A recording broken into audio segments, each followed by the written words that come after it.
Cheguei da academia e deu vontade de gravar. Vambora, um café e vamos terminar nossa cafeteria. Tá, a gente parou no vídeo passado, a gente estava neste ponto, a gente tem nossa cafeteria adicionada, nosso botão excluir não funciona.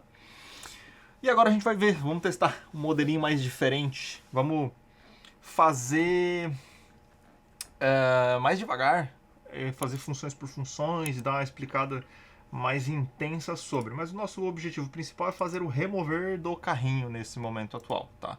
Então vamos lá, gente. O que a gente precisa num remover normalmente?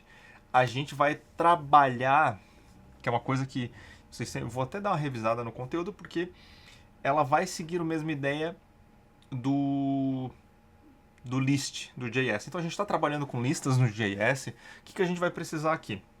A gente primeiro, deixa eu salvar minha caneca para cá, para não quebrar ela. Tá? O que a gente vai ter que fazer?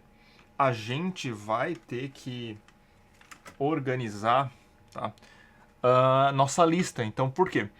Porque eu quero remover a lista, um item. Eu quero fazer o quê? Eu clicar no xizinho diminuir o item, tá? Então eu quero remover um, não o grupo todo. Eu quero só diminuir a quantidade. E se não, eu quero remover todos, tá? Então vamos lá. Primeiro, o que a gente vai ter que fazer no final? No final, a gente vai mandar renderizar o carrinho, de novo. Então a gente vai ter que chamar o render carrinho, certo? Chamando o render carrinho, tá? A renderização do carrinho. Para quê? Porque a gente vai atualizar a lista e manda ele atualizar no final das contas. Como a gente não está usando o framework ou uma biblioteca que controle os estados pra gente, então a gente mudou essa lista, a gente precisa removê-la, tá? A gente precisa atualizá-la, né? Então, o nosso próximo passo, o que seria, tá? A gente teria que trabalhar agora buscando a nossa lista, tá? Então, vamos seguir na seguinte ideia, que a gente vai precisar buscar na nossa lista os registros, ou o registro que a gente quer excluir. O que vai acontecer neste momento? A gente precisa criar uma constante, tá? Pode ser variável, constante, mas eu gosto de usar consts aqui, tá? Que essa const vai ter o item index, tá? O index. Por quê? Porque a gente vai remover ou atualizar pelo índice que eu estou validando. Então o que eu vou fazer aqui? Igual a carrinho. Carrinho é minha lista, tá? Tem uma função do JavaScript que é o find, só que eu quero eu quero que ele me retorne o índice, tá? A posição que ele está na minha lista, o número dele da lista, que eu quero remover pela posição dele na lista, tá? Que eu vou buscar, né? Vou fazer uma lambda aqui, tá? Então eu vou fazer uma expressão lambda. E essa expressão lambda vai comparar o ID que eu recebi, tá? Então, o ID dos meus produtos, que na minha lista tem um ID, se ele é igual, 3 iguais para comparar o tipo e o valor, então se ele é o mesmo tipo e o valor, a produto ID, que é o que eu recebi no botãozinho de excluir, tá? Então lá no meu botão de excluir, deixa eu lembrar, botão de excluir, botão de remover, ó, ele passa o ID para mim, tá? No botão de remover. Então esse botão de remover vai passar o ID e eu vou buscar na lista o índice. O que eu vou ter que fazer agora? Eu vou ter que fazer duas verificações. Primeiro, se esse índice é maior que menos 1, então se esse produto existe na lista, porque vai que ele clicou e tal, então a primeira coisa que eu vou fazer, tá, é um if item índice maior que menos 1. Porque se ele for 0 ou 1, ele tem um índice na lista, senão ele vai dizer, para mim ele vai retornar menos 1, dizendo que não tem esse produto na lista. Pode acontecer? Pode, por uma má implementação, alguma coisa, ou por ele clicar muito rápido, enfim. Vamos prevenir isso, tá? Então eu só estou verificando se existe algum item na lista. Basicamente tem o produto que ele clicou na lista? Se tem, eu sigo a vida. Se não tem, ele meio que... se tem, eu vou fazer o processo, se não, ele vai só ignorar e mandar renderizar a lista, tá? Aqui dentro, o que eu vou fazer? Eu vou criar uma constante para eu carregar o item do meu carrinho. Então, o que eu vou fazer no final das contas? Eu vou pegar item igual, tá, a carrinho na posição índice. Item índice. Então o que eu estou fazendo aqui? Eu estou pegando, ó, eu sei que tem esse produto, eu quero pegar do meu carrinho esse produto na posição que eu consegui retornar. E aí eu vou fazer o quê? Vou fazer um if verificando se a quantidade dele, tá, é maior que 1. Por quê? Se ele ter 2 itens, eu não quero excluir ele da lista, eu quero diminuir a quantidade. Então eu vou botar item.quantidade menos menos, tá? Eu botei o ponto errado, JavaScript aceita, mas ok. Menos menos. Por que menos menos? O menos menos é que nem o mais mais. Se ele é um inteiro, ele vai somar 1 no mais mais, e se ele é um inteiro, com menos menos, ele vai diminuir 1 para mim nessa expressão. E aí, se ele não for maior que 1, se ele for 1 ou 0, enfim, eu quero dar um split nele. Então vou botar carrinho.splice, que ele vai remover esse índice da lista para mim, tá? Eu quero remover o item, eu vou passar quantos e o que eu quero. Então eu vou passar o índice e a quantidade. Então eu quero remover 1, delete count, eu quero remover 1 e eu quero que ele inicie desse índice. Então o que vai acontecer? Eu vou iniciar do índice 1 e apagar um registro. Eu podia apagar 10, 15 registros, mas eu quero só apagar 1. Então eu vou usar o splice para fazer essa remoção. O splice ele pega da posição que eu mandar e apaga a quantidade que eu passar no segundo parâmetro, tá? A quantidade de registros. Eu vou pegar da posição do índice que eu filtrei e eu quero apagar um registro. Ele vai apagar um só. Então vamos testar isso já. Tá, aqui já está o nosso carrinho. O carrinho está vazio. Eu vou adicionar 10 tortas aqui e um cara. Se eu clicar no xizinho, na teoria é para ele diminuir esse número para o 7. 7, 6, 5, 4. E aí atualizando o valor, porque no final eu chamo o render do carrinho. E se eu clicar aqui, ele vai tirar o item. Então, o nosso remover, tá? O nosso remover de remover um item da lista, remoções de listas, ele está feito, tá? Então, neste momento, o que a gente tem? Vou explicar de novo para a gente ter todo o processo desse remover para ficar mais tranquilo nas nossas aulas, tá? Então, vamos lá. A gente fez o carrinho ser renderizado por HTML dentro do nosso JavaScript. Por quê? Porque eu quero que cada vez que ele percorra a lista, ele atualize o valor total e os outros valores. Então eu faço isso dentro do meu JavaScript, tá? Bem como está implementado aqui. Começando do início, a gente está trabalhando com uma lista fixa de produtos, que é o que a gente vai ver na próxima aula, como eu tirar essa lista fixa e conectar no nosso back-end, porque o nosso login ele já é conectado no nosso back-end. Então a gente já fez uma conexão aqui com o back-end. Agora vamos fazer mais detalhado e com mais calma toda a conexão, o porquê e criar os dois lados, né? Porque o nosso back-end também não tem uma API de produtos, ele tem uma API de pedidos, né? Então vamos fazer essa API, tá? Continuando nosso objetivo, a gente carregou os nossos valores, tá? E criou o carrinho vazio. O próximo item é renderizar o menu. Então o que a gente está fazendo na renderização do menu? A gente renderizou o menu, tá? Todos os produtos por uma função. Por que eu já fiz dessa forma? Porque no momento que a gente consultar no back-end vai retornar uma lista dinâmica de produtos, tá? E aqui já está carregando normal, certo? Então neste momento a gente fez uma só tratamento de lista. O maior tratamento que a gente fez nesse momento é o for each, tá? Que é percorrer a lista, que é um pouquinho diferente do for. Tá?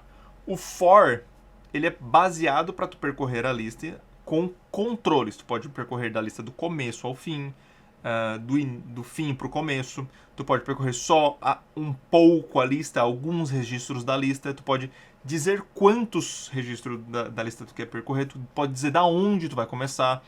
Tu pode dizer que ele vai incrementar de 2 em 2 registros. Então, esse é o como funciona o for. O for each numa lista, ele vai percorrer todos. Claro, posso ignorar? Posso dar um break? Posso pular para o próximo? Posso.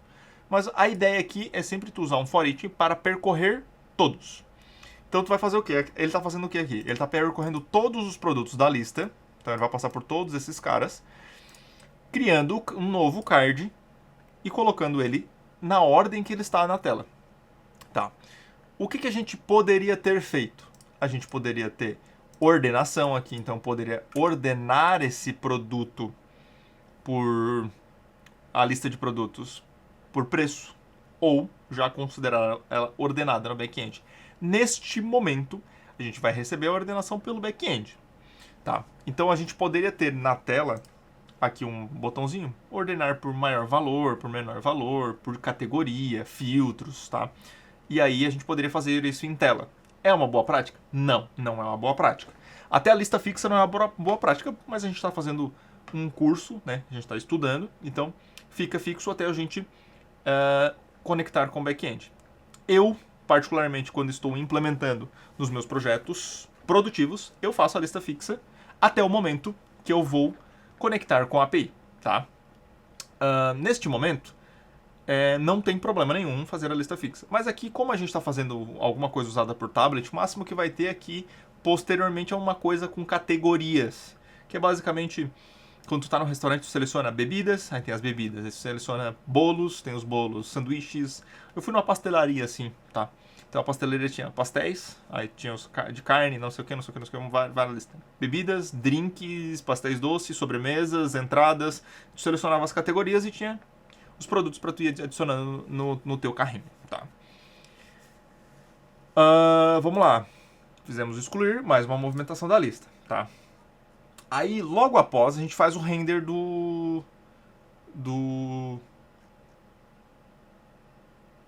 render do menu e o render do carrinho. O render do carrinho, a gente também faz um for each. Por quê? Porque a gente passa pela lista de que está adicionada do carrinho para a gente colocar os itens aqui dentro da nossa lista, tá? Dessa lista aqui. Os que são iguais a gente soma e os que não são a gente pula fora. O valor total também está após esse for each, se eu não me engano, foi implementado após. Ele está após aqui, para eu colocar o valor na minha tela do valor total, tá? Então, eu percorro todos os itens, colocando a lista de itens dentro do meu carrinho, e no final eu faço uma soma e atualizo o valor do total do meu pedido, tá? O ADD do carrinho, ele é uma coisa já com propriedades diferentes. Vamos falar sobre listas, a gente está falando só sobre listas no JavaScript.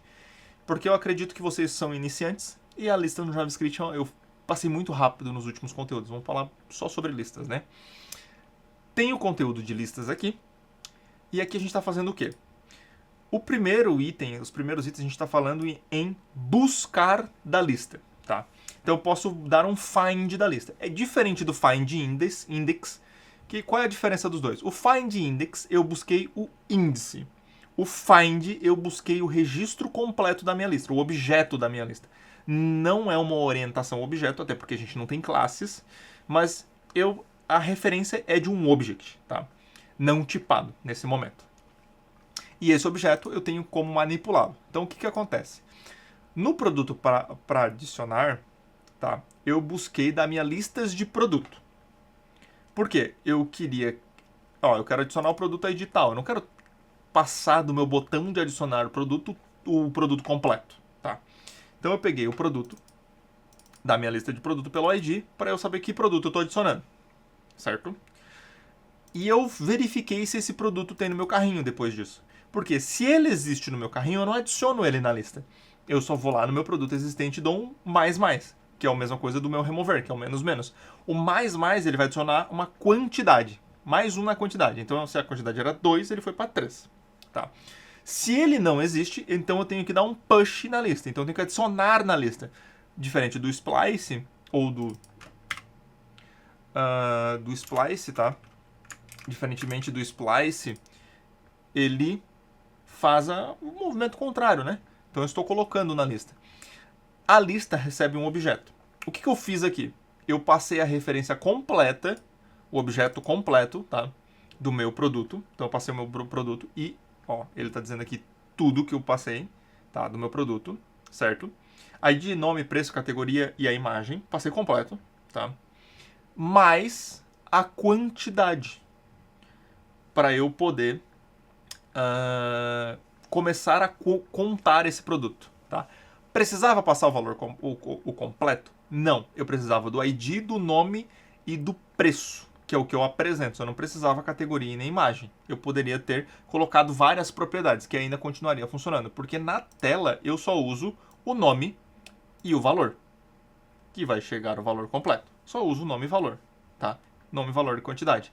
O ID é para o meu back-end, que eu vou precisar, após isso, fazer uma referência do meu produto. Mas eu não precisaria nem de categoria, só se eu quisesse separar por categorias aqui, poderia ser uma, categorias tortas e fazer mais outra categoria, mas não acho que num pedido, normalmente tu não faz essa separação, um pedido de restaurante, tá?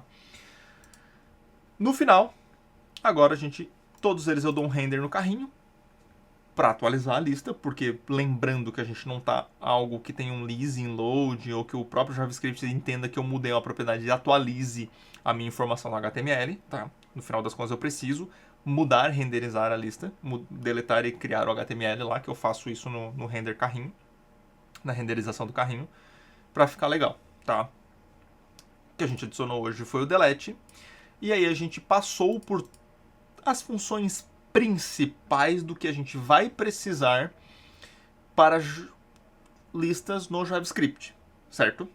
Então assim, gente, aqui o que a gente precisa? Vamos implementar o que a gente precisa. A gente precisa criar uma nova função, eu vou botar aqui, mas a gente vai ter um problema disso depois, tá? Por quê? Porque a gente vai precisar carregar a nossa lista do nosso back-end. Então a gente vai ter que ter uma function aqui que vai ser o buscar produtos dos API, tá?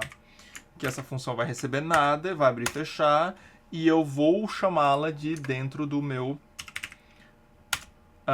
event listener document content load. Então assim, na hora que o meu documento carregar, eu vou carregar a lista de produtos do back-end. Então aqui é o que eu tenho o próximo passo, implementar isso. E a próxima função seria o function finalizar pedido. Então assim, para a finalização do pedido, eu vou ter que provavelmente pedir mais informações, criar uma modalzinha, pedir informações de quem é esse pedido para a gente conseguir alocar com o cliente que está consumindo, né? Poderia ser por mesas? Poderia, mas a gente vai usar o cliente nesse cenário para a gente conseguir seguir a nossa organização, tá? Esse aqui é o prévio das próximas aulas, porém, a gente vai precisar fazer algumas edições nisso. Por quê? Pensando pelo nossa API, vou até abrir a API aqui, tá? A API a gente tem categoria, a gente tem a entidade pronta, o mapeamento das entidades prontas, tá? Só que a gente não tem um produto repository para listar os produtos, a gente não tem um produto controller para criar a API de produtos que vai listar isso para a gente. Então, neste momento, se eu vim aqui no Swagger, no nosso Swagger, tá? Da nossa API, a gente só vai ter pedidos. A gente vai ter o get do pedidos, o post do pedido, que é o que a gente se importa. Então a gente vai ter que ter dados do cliente no nosso pedido. Nota fiscal eu acho que provavelmente não vamos usar, então a gente tem que entender que como a gente vai fazer esse request, porque provavelmente a gente ficou pendente de uma das aulas, né? De fazer um render aqui, porque a gente está com uma má prática aqui que não está usando o DDD, que a gente está usando uma entidade como parâmetro de entrada. Então vamos lá. Os próximos passos é a gente trabalhar em back-end. A gente vai pipocar um pouquinho agora de back-end e front-end, mas o próximo passo a gente vai trabalhar no back-end fazendo a consulta de produtos para o nosso front-end. Depois a gente volta para fazer o tratamento disso no front, como a gente vai fazer essa conexão. E vamos pipocando de front e back para ter mais explicações. Eu vou focar agora em umas explicações mais objetivas para vocês. Então assim, explicamos sobre listas. O próximo, provavelmente a gente vai falar sobre controle de listas e conversão de objeto. Então o que a gente vai fazer? A gente vai pegar aqui que nosso produto que tem um ID de categoria e retornar para o front um objeto só, porque a gente não tem lá no nosso front uma categoria separada, a gente só tem o nome da categoria para dividir, né? Então vamos só trabalhar esse tipo de mapeamento no próximo vídeo, aula, vídeo, enfim, no próximo parte desse curso, tá bom? Então tá, gente. Vídeo mais curto, vamos tentar fazer mais curtos para vocês não ficarem tão entediados vendo a minha carinha aqui. Neste momento, muito obrigado. Curtam e compartilhem para mais conteúdos com esse. Sigam no YouTube. Peça, né, clicar no seguir é muito bom. Clica no sininho se tu quer pegar mais conteúdos. E até mais. Um abraço!